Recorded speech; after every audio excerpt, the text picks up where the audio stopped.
Thank you for tuning in to the Life of KG podcast. We are all about helping you guys in the beauty industry. Whether you're starting out in this industry or been in the business for years, we want to motivate you, educate you, and support you to grow. Enjoy the show.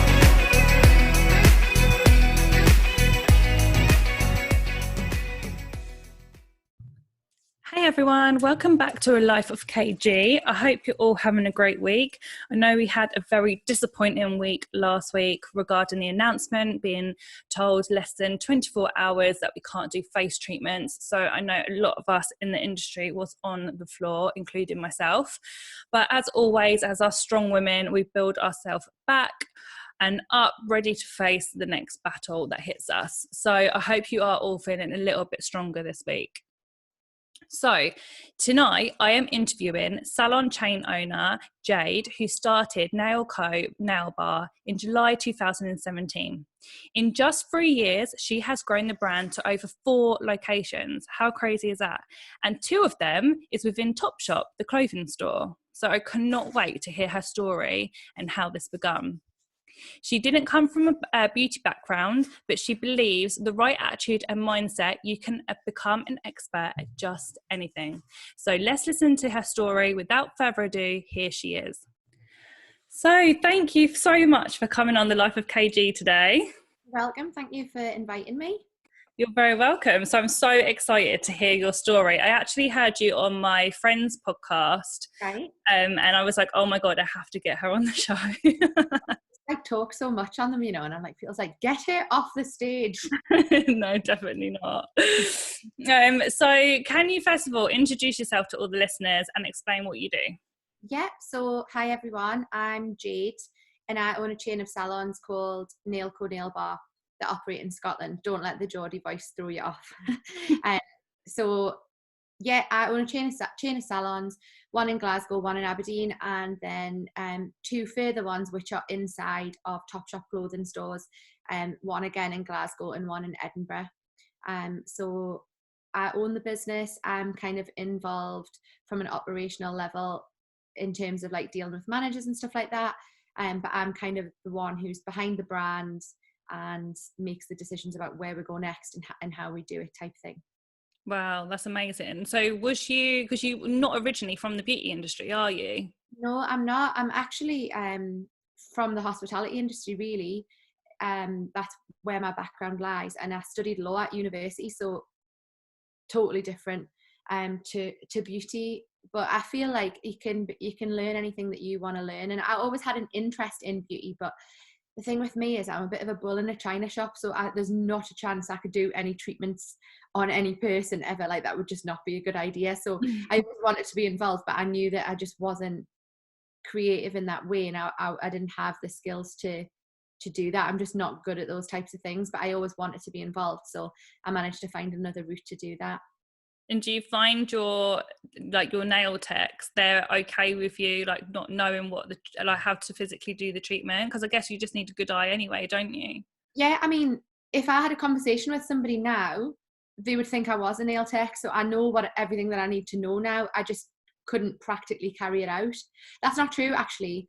I did a gel polish on myself during lockdown. It took like 2 hours, but anyway, I tried. It confirmed everything I'd always suspected, that this wasn't for me in a practical sense, and stick to what I was doing.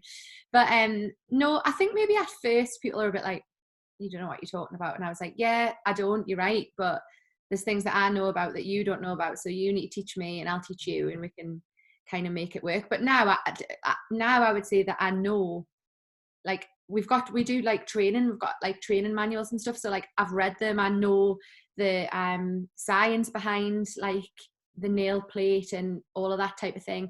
I know about products, I know what works, I know what doesn't, and as you said, like, it's visual, a lot of it as well. Like, I know if something's good or not, and yeah, I just kind of learned over time. So I think now there's probably staff that like don't actually know that I'm not a nail tech. Really? Yeah, That's so good. well, So, know now. yeah, it's all out now.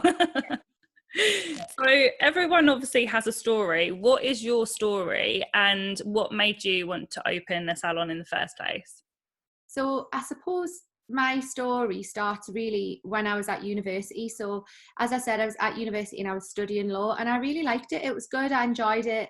But then I got a job as a shot girl in bars and clubs, and I just loved it. It was just the best job because you just got paid for talking to people. So you just obviously walk around bars and clubs and you would be selling drinks to people. You weren't drinking yourself, but it was like being on a night out, and it was a commission-based job. And I've always been really motivated by like, you get out what you put in. I like literally don't understand the concept at all that like two people who have totally different work ethics can get paid the same. Like that just doesn't, I just don't understand that. So this was the first job I'd ever encountered which had a commission aspect to it, and I was like, right, like this is up to me. Like if I need to pay my rent tomorrow because I spent all my money on clothes last week, or I want to go out at the weekend, or I want to go on holiday, like I can make that happen, but I need to work really hard. So I did that job whilst I was at uni in Newcastle. And then my dad and my stepmom had lived in Aberdeen for years, and my dad was like, right, you should like come up here and do like a business like what you're doing in Newcastle. And I was like, no dad, like it will exist, you just don't know about it because you're old and you don't go out. And he was like, well, come up this weekend. He was always like, when I was at uni, because I was doing shots, I never used to want to miss a weekend because you used to make the most money on the weekend. So my dad was always like, come and visit. And I was like, no, I'm not taking like the weekend off work. But anyway, I did one weekend, went up to Aberdeen, and there wasn't really anybody doing it. So I don't really, it sounds daft and I always say this, I don't really remember what happened next, because I can't believe that. So I was 22 at the time. I quit uni 6 months before I was supposed to graduate. Like, why would anyone do that? But I did. And then I moved to Aberdeen, where I knew no one other than my dad and my stepmom. And then I started a business providing shot girls to bars and clubs. And then that was in 2011. I was 22. And so that was 9 years ago now. So the company, I was fortunate enough that it really took off and it grew throughout Scotland. And then I ended up living in Glasgow for that. Then I found a salon that I used to go to, that I used to like going to. I don't know why, because to be honest, it was very old fashioned. It wasn't like a known place, or I don't know. I just found this place. I liked it. And I thought it was in the centre of town. And I thought this has got like really good potential. This could be great. So I was just in there one day getting my nails done, and I was like, I want to buy this. And the girl who was doing my nails was like, yeah, like it's not for sale. I was like, yeah, I know, but like, can you pass my details to the owner? Because if she ever is thinking, like, I would love to have a chat. So then she did get in touch with me, and we met up. We didn't actually do a deal at the time because we couldn't agree on like the details of it. But she did say to me, look, if and when the time is right, I'll come back to you, because I did make her an offer, and I think she'd toyed with selling it over the years because she'd had it for 15 years. But I was the only person who'd actually put my money where my mouth was and said, look, this is what I'll give you and let's do a deal on it. But she didn't accept the offer. So she left it and said, look, like if and when I do want to sell, then I'll come back to you and we can chat. So that was that, summer of 2016. And I knew she would, you know, like I knew I was just like, okay, fine, like that's fine. And then obviously that fell through, and then I bought my first house. So I'd put everything into this house. I'd only ever had like rented houses, so I just owned one television and a chair that was totally impractical chair. So I bought my house, I bought everything to go in my house. I'd been in here 2-3 weeks, and then her name flashed up on my phone, and I was like, I know what this is, and there's absolutely no way that I can do it. So I answered the phone. She said, look, I am looking to sell now. Are you still interested? So I was like, yeah, I'm still interested. So I went and met with her, had a chat, and then we basically managed to come to a deal. But I had no money to do it. So I was like, left, and I phoned like my mum and my dad, and I was like, what am I going to do? Like, I've just, like, I need to buy this salon. I've got 6 weeks to find this money, and I literally don't have it. And my mum was just like, well, you'll do what you always do and find a way to figure it out. And I was like, right, okay. So I managed to like raise the money in 6 weeks to do it. I traded like my car in. I sold things that I'd bought over the year. I like had to persuade the bank to give me a loan off the strength of my other business. I borrowed money off family. Like, I literally was just like trying to, so I managed to do it. And then I bought the salon, and for a while the plan was that it was going to remain the same name as what it was. And I was kind of, because the lady owned another salon as well, so she wanted to keep a hold of the second one. They're both in Glasgow. The kind of plan was I would eventually buy that one from her too. Right. But so the plan was that I could kind of come in, freshen things up, give it a new lease of life, and move forward with the brand. But after a couple of months, it became quite clear that I think she maybe didn't realize that, well, she obviously did realize, but wasn't maybe comfortable with the fact that she hadn't brought me in as a manager. I owned it. So, you know, I was saying, right, well, let's do this. But she owned the name. So she was saying, well, I don't want to do that. And I was like, well, I do. So yeah, like, I own this. Like, I'm not the manager. So like, I do. And then she would say things to me like, oh, well, I mean, the girls in my salon don't want to do it. And I was like, well, that's got nothing to do with me. I want to. So it became quite clear that I wasn't going to be able to achieve what I wanted to and what the vision was. So then I made the decision to dissolve the license agreement I had for the use of that name, and then Nailco was born. wow. So yeah, that's kind of the background in a nutshell. Isn't that amazing that you like thought, I want this salon, and then it wasn't for sale, and then you always knew that you was going to have it, and then you've got it? Like, it's just crazy. Yeah, it is. But like, I'm very much like that. It's, my mum always says it's a blessing and a curse, because I'm determined about something either way. So if I'm doing it, I'm doing it. If I'm not doing it, there's nothing you can do to make me do it. So I just feel like, if you want something enough, if you want something enough, it happens. I knew I was going to get it. I was like, right, I am getting this. Like, I'm going to do this. And I could have gone and opened another salon, started from scratch, and genuinely done it for half the price. But I didn't want to. I wanted that building and that place, and I knew that it would be great. And it's gone since I've moved away and changed it to Nailco. It did manage to go the way that I wanted it to, which was great. Well, yeah, because now look, it's literally like insane. So, okay, so you've now got this salon, your first salon, new into industry, and then you decide to open a second location. Yeah. What was the kind of time scale of that? And then why did you want a second one? So the time scale between the two was about 15-16 months. So it wasn't too long. But there's multiple reasons to that. Reason number one is that my other business that I told you about works all over Scotland. So the idea of growth throughout Scotland wasn't something that daunted me, because I have done that already with my other businesses. So my other business runs in all of the main cities in Scotland. So, and do you still have that as well? Yeah. So that it's funny because Nailco is like a tangible building that you walk into and see and go into and whatever. People are like, oh, do you still do that other thing? I'm like, that other thing is what made Nailco. Like, yeah. Everyone's like, how have you managed to open 4 salons in 3 years? I'm like, Violet Ink. That's how. That's where the money came from. Like, it wasn't coming from the salons. It came from investment from my other business. But because it's Shot Girls, people are like, do you still do that? I'm like, yeah, like, I'm going to do that forever. I used to be a shot girl. It's the best job. So good. What it is, right? I'll go back to the topic in a minute, but I have to say this, right? Shot girls get so much grief from people, and they're like, do you not think you're better than this? Do you not? People give you so much grief walking around. Do you know, I cannot think of a better job for a young female to do, because the life skills and the people skills that you learn are so transferable and so vast. It sets you up. Like, how often in life do you have to go and approach strangers, initiate conversation with them, interest them in something that you're trying to sell, and then generate a sale from something that they didn't even know they wanted in the first place? It's, and also, let's add into the fact that you're not trying to do that with someone who's sober.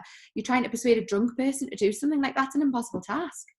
It's insane. So I just think it's the best job for any young woman from a confidence point of view, to learn that, you know, I can do this, I can do whatever I want, I can determine my income, I can determine the outcome of any situation if I'm determined enough to do so. So that's where I got the like mindset and beliefs that I have from, is that job. And I know that I didn't realize it at the time, but when I've gotten older, I'm like, well, the principles that I apply in life now are just the exact same that I applied when I was walking into my shift. So yeah. But back to the question. So I opened Glasgow and then we opened Aberdeen. So the real reason that came to fruition so quickly was because we actually suffered in Glasgow a flood. So there was a nightclub near us that went on fire. And as a result of that, the fire brigade turned off the water to all of the premises nearby. And when they turned it back on, it caused a surge in the pressure, and our pipes above us burst and trashed the salon. Oh my God. So, yeah. So it wasn't great at all, but we didn't actually close. So that happened at 8-9 o'clock at night, and we didn't cancel a single client. We relocated to a hotel function room just up the road. Everyone was like, we're gonna have to close. I was like, we're not closing. Like that's not happening.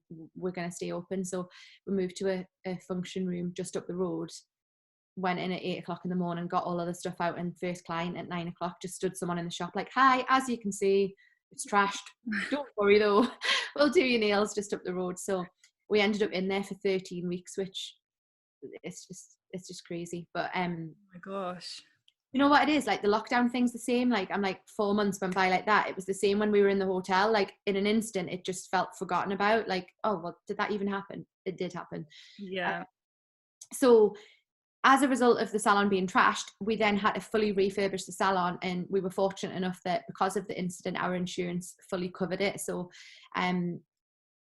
I then got to work with like designers and surveyors and got more kind of knowledge of a refurbishment process than I would have if I'd just done it on my own. So when that process was fresh in my mind, I thought, right, well, let's just go and open another one now while I know what I'm doing and I know how to do it. From a trading point of view as well, obviously we were in the hotel, but our insurance policy covered us for loss of earnings and loss of attraction of the area and things like that. So we got some money from the insurance company, which then gave us the money to go and open Aberdeen. Oh, that's good then. It was just kind of like a series of events that led to that. And as well, I don't know if you know about this, but Aberdeen has a massive oil industry. Right. And they suffered a huge crash in 2017. So buildings had been laid empty for a year, 18 months. So there was all of these massive, really well located buildings available to rent. So I was like, right, like if I go now, I can get a building that I would have been paying double for 2 years ago. So let's go and do it. So we've got a massive site in Aberdeen that, to be honest, I didn't even know what I was going to do with, but we got it for half the price of what it was previously advertised for. And because it was like a new building and the oil industry had been kind of severely damaged, Aberdeen Council were offering loads of incentives for people to take buildings on, so we didn't have to pay any rates for the first 12 months. So I was just like, right, let's just get this done. So yeah, it was meant to be. So that was how it kind of came to me. How did you find managing 2 locations at the same time? Well, again, because of my other business, it wasn't a scary concept, and I lived in Glasgow, so Glasgow was there, and Glasgow was relatively settled by this point. But then Aberdeen is kind of like where my heart lies and where my other business originated. So I always had like a good, calm vibe about it, because I was like, look, I moved here when I was 22, didn't know anyone, and I managed to run a business here and make it work. So I can do it now. And Aberdeen is, so before the oil crash, Aberdeen was the second most expensive place to live in the UK outside of London. Everything was so expensive. When I moved there from Newcastle, I was like, a 10-inch pizza's how much, sorry? I was paying £2.50 after my shot shifts, but that was gone. So because of that, I've lost my train of thought. Why am I telling you? I've distracted myself by talking about pizza. What was I saying? About managing managing- locations. Yeah, sorry, pizza on the brain. So because I had managed kind of 2 already in Aberdeen, I just had a comfortable feeling about Aberdeen, and I just knew that I could make it work. So we found the team, and then I don't know, I don't really know. We just kind of made it happen. I was really lucky with the manager that I got in Aberdeen. She's still with us now, and she's amazing. And she's so right for that site. Because myself and Danielle, who's our company manager, we're both quite like so hyper about everything. Whereas I was like, something happened last week. The place went on fire. Everything's ruined, but I've sorted it out. You don't need to worry. Like, Gemma's quite like that, whereas me and Danielle are like, oh my God.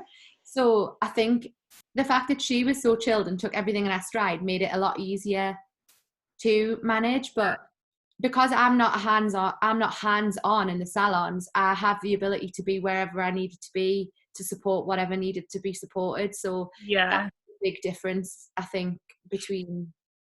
Yeah, do you think that makes a difference when it comes to, say, for example, a different salon owner? Let's say for myself, we were beauticians before, we live and breathe that one salon. So we have this emotional hold on the salon, which then you find a lot of salon owners can't then expand because they've still got this hold over the other salon and leaving it and their team. Whereas, do you feel that you don't have that emotional connection as such? I think I have that emotional connection with hand on heart with my first business. Yeah. But I don't really have it with Nailco, to be honest. Nailco was something that I wanted to do because I had an interest in the industry. And to be totally honest, it was something that I wanted to do to prove to myself, like, am I a capable business person, or was I lucky? Because I had Violet Ink and it worked so well, but I was like, was I just lucky? Was I just lucky that no one was doing that service? It took off the way it did. Was it a flash in the pan, or am I capable of taking anything that I want and turning it into what I visualize? So I know that sounds bad, but like, it kind of was like not like a test, but I wanted to prove to myself, like, I can do this again. So that was what I did. But I think for people so that I don't really have that emotional connection to it. But I think for people, I've said this, like, I always say this, if you are the person who's carrying out the treatments and running the salon and dealing with everything, like, it's impossible, because there's only so many hours in the day. How are you supposed to do that? You have to take a step back and you have to detach yourself and say, right, if my plan here is growth, then things are going to be very different. Definitely. They are going to be. And I also think that and I always remember this, my dad saying to me, so my dad and my stepmom had like a little country hotel up in Aberdeen. And when I moved up there, when I was just trying to get Violet Ink off the ground, just to clarify, that sounds like I come from a wealthy family. I hate saying that to people. That isn't the case at all. My dad and my stepmom were just like total grafters. And unfortunately, the business did actually go bankrupt, and they lost everything. So it was a really horrible situation. It was really awful. But I hate that. Like, my dad used to own a hotel and everyone's like, oh, so that's how you've done it. No, it isn't how I've done it. Yeah, but people do that. And I'm like, no, it was all me. Thank you.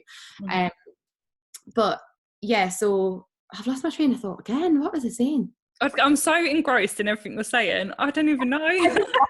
Honestly, this is why I'm like, why do people want me to do these things? Because they're just talking. What was I saying? About emotional connection. Yeah, so with what my dad my dad said to me. So I was working in their hotel as a receptionist just before I started Violet Ink, and my dad was giving us my hours and whatever. And I'd been doing that for a few weeks, and then he gave me my hours, and I was like, Dad, I can't do that this week. I need to do this.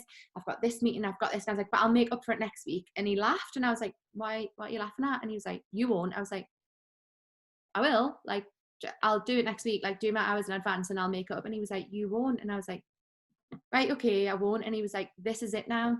Like, things are going to get very different for you. So if you think you can just deal with this and then go back to doing reception full time, and you're not going to have more stuff to deal with the next week, then you don't understand what you've just signed yourself up for. And that always sticks with me, because it was true, and I never did. I think I lasted about a couple of weeks doing a couple of shifts here and then, and that was me. So I think that's the same for salon owners when they are in that situation where they're like, right, I've got this salon, it's doing well, I've established a brand, people like this, and I want to move forward. It has to be like a cut the cord type thing, I think. Yeah, definitely. I agree. You can't do everything, and you definitely can't grow while you're still doing treatments either. It's just impossible. But I'm always really glad that I don't do treatments, because I would probably be in there like 8 a.m. till 11 at night, because if I had someone coming in saying, can you fit me in, I'm thinking, well, they're going to pay 50 quid, like, yeah, I can fit you in, I will. And I know that I would do that. Like, I'm natured in that way where I would, and I'm always really grateful that I actually can't do the treatments, because then I don't have the ability to do that. But I know that I would, especially if, you know, if it was my business and I was doing these treatments. And let's face it, if I was the beautician who had started it, the reputation started with me. Yes, you might have great team members now who've built that up, but it started with me. So if I've got people who are coming in wanting to come with me because of my reputation and the services that they'd heard about from other people, there's no way I would be turning them away. Yeah, it is a hard one. I started as the beautician in my salon, and I stepped away 5-6 years ago now. Right. No, coming up 6 years ago I stepped away, and I don't do a single treatment now, and it's the best thing I ever done. But when you're in that and you're doing treatments and you're managing staff and you're doing payroll and advertising, marketing and everything, it just consumes you, and you can't breathe, and you definitely can't grow. So it was the best thing I ever done, was to step out of the business. You have to, I think. And it's like, but I think a lot of people make that decision because they think it's what they should do. Now, I'm seeing a lot of people, and I've done things that I did because I think I should have done. Now, if I could turn back time, I wouldn't do them now. But you think that like growth is the be all and end all of everything, so you focus on that. But then when you get into that world, especially if you are a person who loves the services that you've come to master and that people love to come to you for, you are stepping into a completely different world, which arguably is probably a lot less satisfying, and it's a bit of a thankless task, really, because nobody ever turns around and says, do you know what, thank you so much for paying my wages this week, and thank you so much for getting those bins emptied, and thank you so much for, you know, advertising that. No one does that. Whereas you would have seen clients who were like, oh my God, I love these nails, or I love my brows, or I love my lashes, and you get a sense of satisfaction all of the time. Whereas, like, find me a person on this planet who's like, I feel so satisfied, I've just done that letter to HMRC. No one. So true. No one. Relieved maybe that they're off their case, yes, but like satisfied, I don't think so. No, that's brilliant. I love that. It's true. It's true. So let's talk about TOPSHOP. So you have 2 locations in TOPSHOP. How did that come around? And that must have just been mind-blowing when that happened. Yeah, like, it was a really weird situation. So as I mentioned before, Danielle, who's our company manager, so me and Danielle literally speak all day, every day, non-stop. That's kind of what my role in Nailco is just to speak to Danielle and speak to Gemma, the Aberdeen salon manager, and then they kind of carry things out. So it was like a Friday night, something had happened, because something always happens, doesn't it? There's never a week goes by. But I remember I was sat like having my dinner, and she was like texting us, and I was like, I'm just gonna buy that until I've had my dinner. I'm drinking a glass of wine. And she was like, look, you need to answer the phone. I'm gonna phone you, like, you're gonna want to hear this. And I was like, oh. So I answered the phone, and she's like, right, TOPSHOP have been in touch, and they've asked if we're interested in having a meeting with them about opening a Nailco within TOPSHOP stores. And I was like, what? Like, what do you mean? I just couldn't digest it. But it was particularly difficult to digest because our biggest competitors, who are called NAF Salon, they're in Glasgow. Hi Tammy, if you're watching. Me and Tammy are like, we speak to each other all the time. We've got like a good relationship, and kind of bounce ideas back off each other, especially during recent times. Like, we've offered quite a bit of support to each other. But NAF were inside of TOPSHOP in Glasgow, so it was Edinburgh we were initially approached for. But I was like, why would they contact us when NAF are already working in their concept in Glasgow? Like, it just didn't really seem to add up. but they did. So we then went for a meeting, and it transpired that, so NAF Salon, Tammy has a business called NAF Stuff, which is a range of products created by nail technicians for nail technicians. So that was where her passion lay. So before she opened the salon, she had a products business, and then the salon kind of came off the back of that, and then the products side of the business grew. So she had her main salon in Glasgow, and then she had the concession, but she decided, right, I want to consolidate so I can focus on the products. So things just kind of aligned at the time where she was ready to leave and move on to the products, and we were ready to take that opportunity. So we agreed to Edinburgh, and then Tammy had said, look, I think that they would be a good replacement for us in here, so I recommend that you get in touch with Nailco, because I'm looking to leave now, and I think that they would be happily take it over. So that was what happened. Wow, that's crazy. Do you go in there and think, how is my salon in here? Like, is it crazy? I feel like I used to think like that, and a reason that it was also particularly funny was my first ever real job. I mean, my first ever job I had, like, I was 12 and I had a paper round, so, and I lied and I said that was 14 so I could get it, but because I needed money. I'm not entirely sure what for I had at 12. I needed money. But I needed money. I don't know, I couldn't tell you what for, but I remember I was like, I can't do this anymore, I need to go and get a job. So so TOPSHOP was my first ever employed job when I was 16. So it was a bit of a like funny moment, because I was like, oh my god, I used to work in here, now my business is in here. But the thing with me is, and again, I don't want this to come across in the wrong way and sound like ungrateful or selfish, but I'm stimulated by new things. So after a while I'm like, okay, what now, what can I do now? So I don't want to say like the novelty wears off, because that sounds really awful and really ungrateful, and that isn't the case. But for me, excitement for me and satisfaction from me lies in growth and development.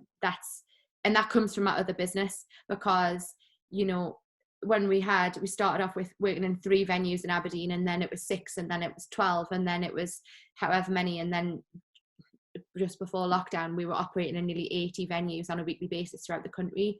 So for me, that's what like gets me going. So I do obviously love to see it in there, and people are always like, oh my god, it's such a great achievement, but I'm already like, I already am always thinking about what next. Yeah, that's the entrepreneur in you though, isn't it? Can't help it. And you know, sometimes I wish that I could simmer it down sometimes, but that's just what I like. I just come out with things and I'm like, right, this is what we're gonna do. Like, can you just not? And I'm like, no, like, this is what we're gonna do. We're gonna do it. It's gonna be brilliant. This is how we're gonna do it. Let's get onto it. And before you know it, we're doing it. And that's what really motivates me. Yeah, I love that. I'm very similar. So obviously with 4 salons, that comes with 4 different teams. And then also you have your teams for the Shot Girl business. Yeah. How do you find managing teams? Do you get your managers to deal with it all, or are you quite hands-on with all the individual teams? No, my managers for both businesses basically deal with the staff, to be honest. Like, I am available, and any of the staff from any of the businesses, particularly Nailco, but also with Violet Ink, like, I think would know that they could contact me if they needed to at any point. But I am not really that hands-on with dealing with the staff, and that's not something that I don't think it's something that I'm particularly good at, to be honest, because I'm not really very good at understanding people, I don't think, at times. Like, my mum has always said to me that she always, from as young as I can remember, saying, like, your biggest issue in life is going to be that you think that everybody thinks like you. So I get very upset and irritated when things happen, and I think, well, I would never do that. Why has that happened? And it consumes me.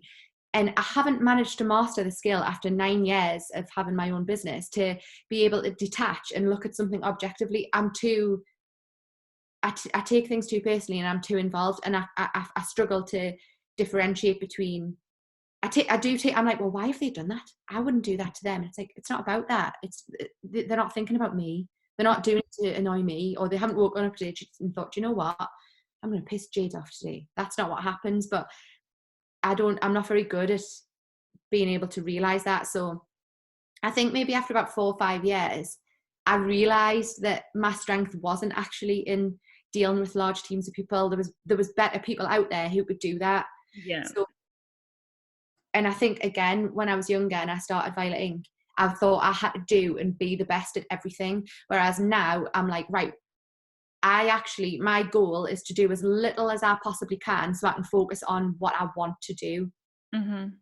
But finding the right people to do that is the biggest task of all, I would say, really. Yeah, I'd say it must take some pretty special manager to be able to deal with all of the staff problems, staff leaving, staff coming, training, and not to bug you every second of the day. What I would say is that the managers do speak to me about it all non-stop, so I'm fine dealing with them non-stop because I can say to them what I think or feel, and it's not going to upset and offend anyone.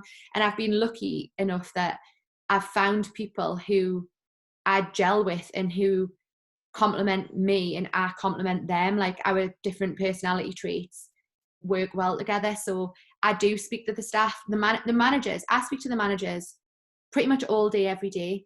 Like, I genuinely do. But then we'll deal with the staff. Yeah. Yeah, that's the best way, isn't it? Especially like when it comes to, if managing isn't your strong point, just get someone else in to be able to do that. It's just not, and I laugh at myself when I do staff meetings and stuff, and I'm like, I'll give examples of things. I'm like, just because a tree grows in the garden, and then I'm like, where are you going with this? Why are you trying to shut up? Everyone's looking at you. I'm just no good for it, honestly. So I know that, I accept it. It's not something I'm trying to work on. I'm happy with, safe in the knowledge that I can leave that to people who do a better job than I can. Yeah, that's really good. And I think a lot of people listening should definitely take that advice. Yeah, it's hard. And some people are good like that and some people are great like that. Some people, though, are the total opposite end of the scale, and they're too kind and they're too nice and they commit too much to it. And that is also a bad thing, because that can then impact on them, what they're trying to do. And so I think some people are like natural people. What is it they say, like a people person? Yeah. I'm a bit more of a lone soldier, to be honest, and I've always been quite like that. Like, this is what I'm doing, this is how I'm doing it, and this is what's going to happen. And like I say, I've been lucky enough to find managers and people who heavily support me around me, who are happy to do that with me, and then they can handle anything that doesn't go well, if that's the best way to put it, I suppose. Yeah, definitely. So what does your day consist of then? What is the life of Jayd on a daily basis? I mean, it varies very much, but I work from home. I am in the salons maybe like a maximum of like 2 days a month or something, maybe, like, if that. So I just work from home, and I like get up. I always do some sort of exercise first thing in the morning, and then I'm always kind of sat down working by 9-10 o'clock. I always have this near me, things to do today. I tell you something, it holds a lot of secrets, this book. Yeah, I bet. And honestly, like, if I ever lost this, I'd be like, right, I'm gonna have to like lawyer up here, because but yeah, so I just kind of like sit and work from home, and depending on what's going on, it's so hard to say, and people ask me like, what do you do? Like, yeah, because I get that a lot of, you're so busy, you've got your fingers in all these different pies, you must be so busy, what do you do? And my day is the same. I'm very most of the time I work from home. You can see my little one running around in the background, like I've always got her in tow with me, like it. And I'm like, I am always busy, but I'm very flexible. Yeah. Do you find you're very flexible as well? Oh, absolutely. And pre this situation that we're in right now, I have about 6-7 holidays a year. I'm like, I'm fed up, I'm stressed, I'm going on holiday, I'm going in 3 days' time, and I go. But I can honestly, hand on heart, say to you, well, before this whole situation occurred, I haven't had a day off in 9 years. When I'm on holiday, I work every single day. I'm always in contact with people. I'm always doing things. And that's something that I've always done. I would never say to staff, don't contact me, I'm off today. I would never do that. Yeah. And it blows my mind when people are like, they own businesses and they're like, yeah, I tell them not to bother me. I'm like, well, that's a bad move, mate, because it's your business is you. And the minute that you start like not caring or not wanting to be involved, like you've got a problem on your hands. But with Violet Ink, so we have shifts 7 days a week, 365 days a year, every single day. So you've got no option. And then with that, like I say, I've got managers who run the business, but a lot of the relationships that we have with the venue managers and owners are relationships that I created to begin with. So if they've got a problem, they'll pick up the phone and phone me.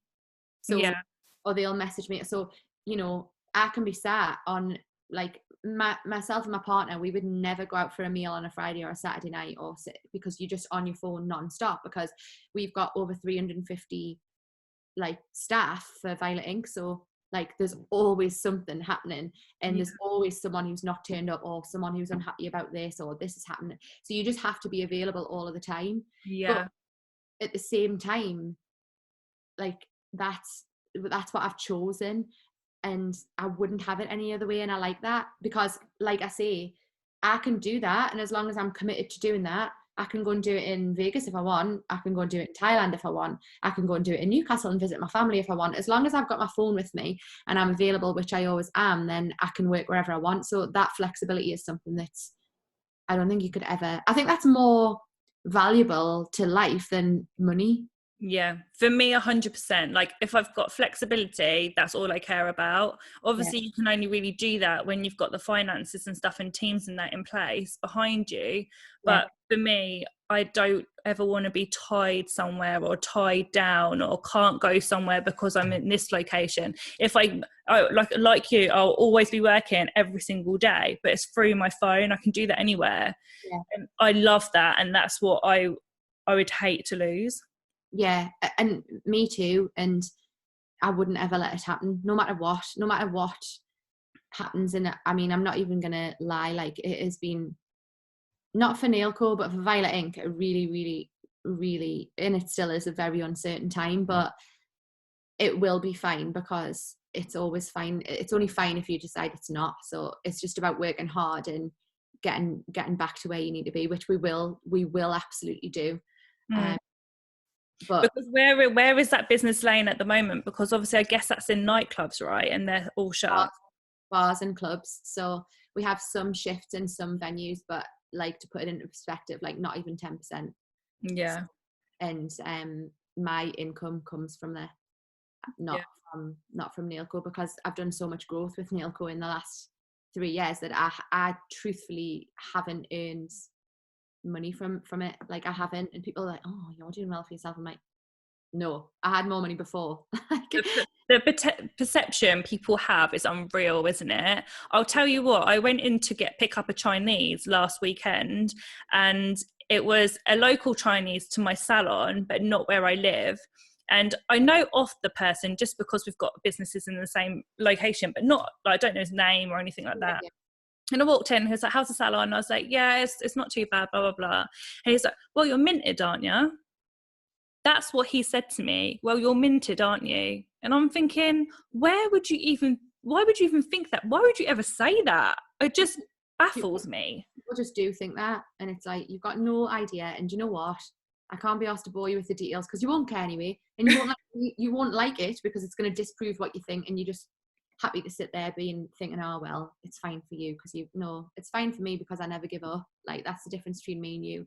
Not that you think I've got more money than you, it's the fact that I've got a better work ethic than you. So I just don't get into it, because it's too irritating for me. I'm like, you've got no idea. Like, when I started Violet Ink, my dad and my stepmom's hotel was like 15 miles out of the city centre.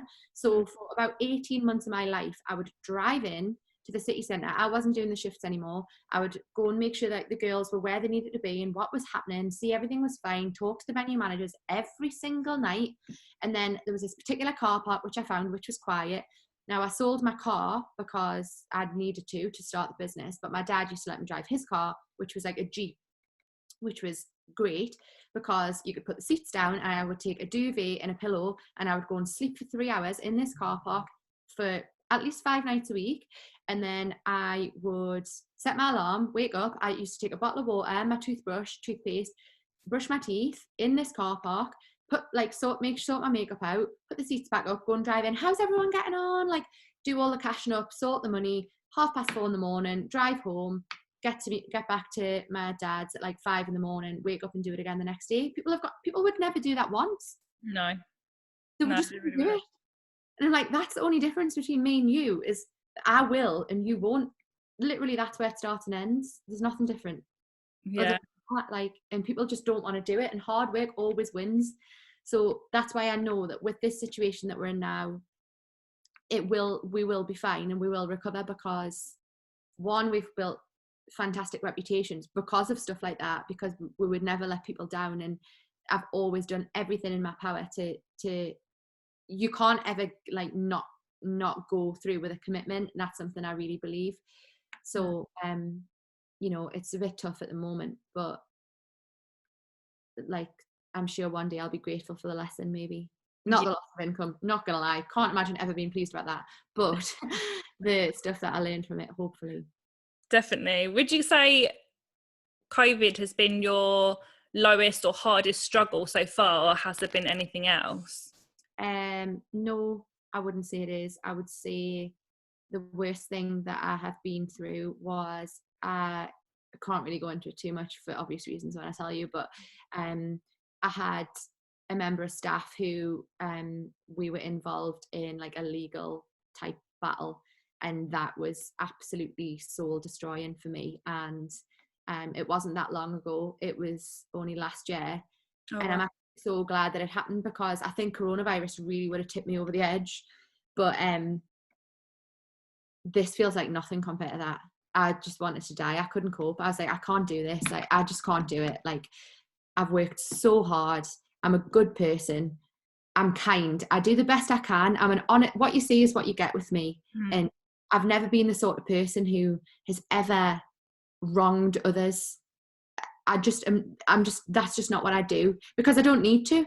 Like, if you work hard enough and you believe enough in yourself, why on earth do you need to be preoccupied by, oh, well, if I do this to this person, I'll get ahead? I've never been like that. So that situation really, really tore me apart. It would like, it sounds dramatic and it's awful, but I'm always honest about it, because I think people need to understand how hard it is. But there was days where I didn't know whether I was going to stick around to see how it played out. And I really meant that. It was awful. So that is definitely the hardest thing that I've ever had to deal with by miles. And I always have a laugh, because I was like, if I wrote a book about myself, it would be called You're Not Going to Believe This. Because I wouldn't tell you, because you'd just think, well, that was a really good podcast until she started lying about everything. Like, so many ridiculous things have happened in my life, but that was pretty tough. Yeah, I mean, I can relate to something similar, so I can only imagine what you went through. So hard times, but what don't kill us makes us stronger, right? Yeah, exactly. And it is what it is. And I guess that it's part and parcel, isn't it? And you're going to encounter things along the way that you don't like and you don't enjoy, but you just have to get on with it. My heart's thumping now, even thinking about it. Honestly, it's something that is going to stay with me for the rest of my days, definitely. But like you say, you just have to learn from everything, don't you? Yeah, definitely. I mean, we had a situation, it was 3 years ago, which I'm not saying similar, because it's mostly two completely different things, but I mean, with like staffing and things, and I had to literally get therapy about it. And I used to go to, I had my little girl then, but I used to say, if she wasn't here, I would not be here. Like, I could not hack it. And I would say I've only really recovered from that this year, I'd say. Yeah. It takes a long time. I mean, it will definitely get slightly easier, but you'll just never forget, and there'll be things that trigger it. And It's just because you're in this position where it's so easy for people to attack you, and they want to do it. They want to do it. They want to cause you harm, and it's awful. I have never in my life ever wanted to cause someone harm. yeah. I've never done it, and it's so. When you're not that way inclined, you just don't understand it. Nah. So yeah, it's just crazy because I am a tough person. I'm a strong person, but it's scary when you've worked so hard and you can see things unfolding in front of you that shouldn't be happening, and you know that they shouldn't be happening, and you think, God, like, I'm powerless here. Because when you're the employer or you're the person who the odds are against you, like the odds aren't in your favor, you haven't got someone fighting your corner saying, well, actually you're on the other end of that. And it's I wouldn't wish it on the person who did it to me. I wouldn't wish it on anyone. Yeah, definitely. So let's flip it around. What's been the best thing that you're most proud of so far in business? So it's actually kind of following on from what I've just said. The thing I love when people ask me this question, this is my favorite question to ever be asked. The thing that I am most proud of in everything that I've achieved in the last 9 years since I've had a business is that I have never ever once stepped on anyone else's toes to elevate my own position. So I can sleep easy every night knowing that everything that I've done and achieved was because I did the right thing and I made the right decisions, and I didn't ever take opportunities which I could have that wouldn't have felt right. Yeah. That's the answer. Like, it's not salons or shops or this contract or that, it's or money or anything. It's knowing that I've done it in the right way and that I've achieved what I've managed to achieve without trying to take anything from anyone else. Yeah, I love that, and something you should be so proud of. Yeah, it's so rare. Yeah, definitely. So with all these hard times going on, obviously you had that problem with how COVID, and along the way business isn't easy, we know that. What is it that keeps you motivated every day to just keep going? I think one thing that I always like tell myself, like, I do like various different things, like to try and be quite in tune with like my mind and how I'm thinking and my mindset, because your mind is literally just the most powerful thing ever. But I tell myself regularly that I'm capable of anything, and what motivates me is proving that that's true. So like I am, of course I am. I can do whatever. If I wanted to go and be an Olympian swimmer, I know that I could do that because my mind is strong enough to take me there. So what motivates me is proving myself right. It's never about anyone else. It's proven to me, like, you can do this, and this life and these opportunities are yours, and they were meant for you, and you can make this happen. And I just don't think for me, there's no better feeling than that, than sitting back and going, yeah, I did that, and I can do this, and I can do that, and I'm going to do it. And that is what motivates me, definitely. Yeah, that's so good. And then one last question and I'll let you go, I promise. So what piece of advice would you give someone, a salon owner, that wants to set up their second location? So the first thing I would do the first piece of advice I would give is ask yourself why you want to do that. And like we said before, if the reason is because you think that that's the natural path that you should take, then maybe think about it again. So make sure that you know why you want to do it and what you're trying to achieve. And then second to that, I guess it would be just don't give up. And there'll be a lot of great times, there'll be a lot of difficult times, but if you are determined to get where you want to be, then you'll do it. But you have to wake up every day, even when you don't feel like it, and even when you can't be asked. And you're allowed a sofa day, and you're allowed to be like, oh, I'm not. But even if I was having a sofa day and I was having a shit day and I couldn't be bothered with anyone and I'd had enough, if duty called, I'd be there like that. So you have to be dedicated, and you have to know that life's going to change, it's going to be different, and you have to be ready. But if you're up for the challenge and that excites you, the thought of like, oh, I want that. See, for me, I love the thought of being so busy that I can't even get a sentence out of my mouth because I'm thinking about a million different things. Like, that's the feeling that I strive for. So I think you just have to know that you can do it, but it's going to be tough. So don't ever give up. Yeah, definitely. I love that. I absolutely adore you. Thank you so much for coming on. Like, welcome. I'm sorry for getting distracted by pizza. No, you got me thinking about it now. Dominoes. Sorry, honestly, listen, I can't help this. It's just who I am. Where can people find you on social media and to follow you? So people can't find me because I don't have social media. The best way to be. Because I can't hack it. It's too much. The last thing I need is dealing with everything else and then seeing how skinny everyone else is and how wonderful they are and how happy they are. And I'm like, look, I don't need that. So I made a decision in May last year where I was like, I just need to remove myself from this like reality that isn't necessarily a reality that's aligned with mine. So me personally, not available. However, Nailco you can find. So it's at Nailco Nail Bar and you can find us there. And I'm on there sometimes, very now and again. I make an appearance, but the girls who do our social media do a great job and we try our best to keep it varied and it's not just all about nails all the time. So hopefully we'll see you guys over there and you can give us a follow. And if anyone's got any questions, then feel free to fire them over. I would love to chat to anyone who wants to. That's brilliant. Thank you so much. I'm so grateful for you coming on. I know you're a busy lady, so thank you. You're welcome.